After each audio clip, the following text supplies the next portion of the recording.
शादी के, लेकिन आज ले एगो सोने के कोनो चीज ना बनवाई।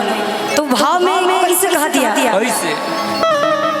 और के पति जी जाके सुनार की से उधार लेके आए और कैसे कोने भाव में उन्हें कह दिया कि सैया जी जौन चीज आप उधार लेके आए रहे हैं, हम जब मार्केट जाते हैं तो वो सुनरा बार बार टोकेला और कैसे टोकेला कोने भाव में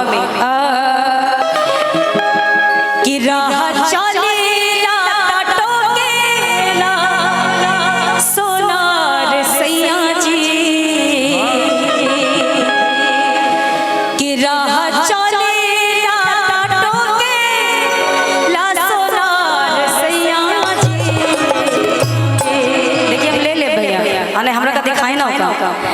कि राह चलेला टटोकेला सोना सैया जी। और कैसे कह दिया काहे नथिया गढ़वला उधार सैया जी, काहे नथिया गढ़वला उधार सैया जी। राह चलेला टटोकेला सोना सैया जी,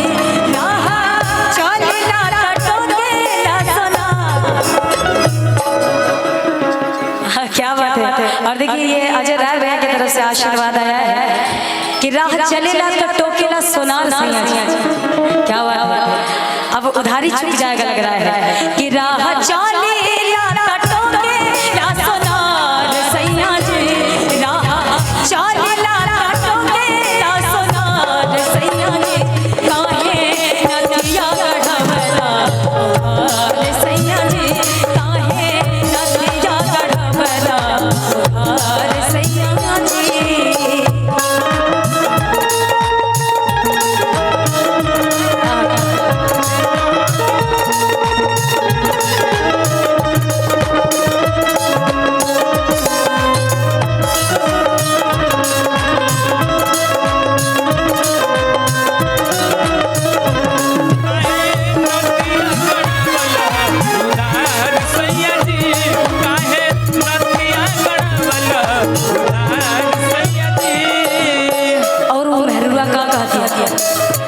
चली चाहे रहिया धागे, चली चाहे गोली,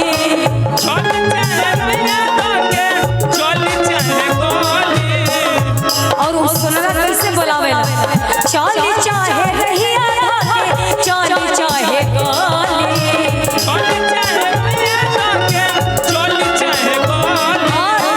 कहेला कि हेने आवा गोली।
तब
है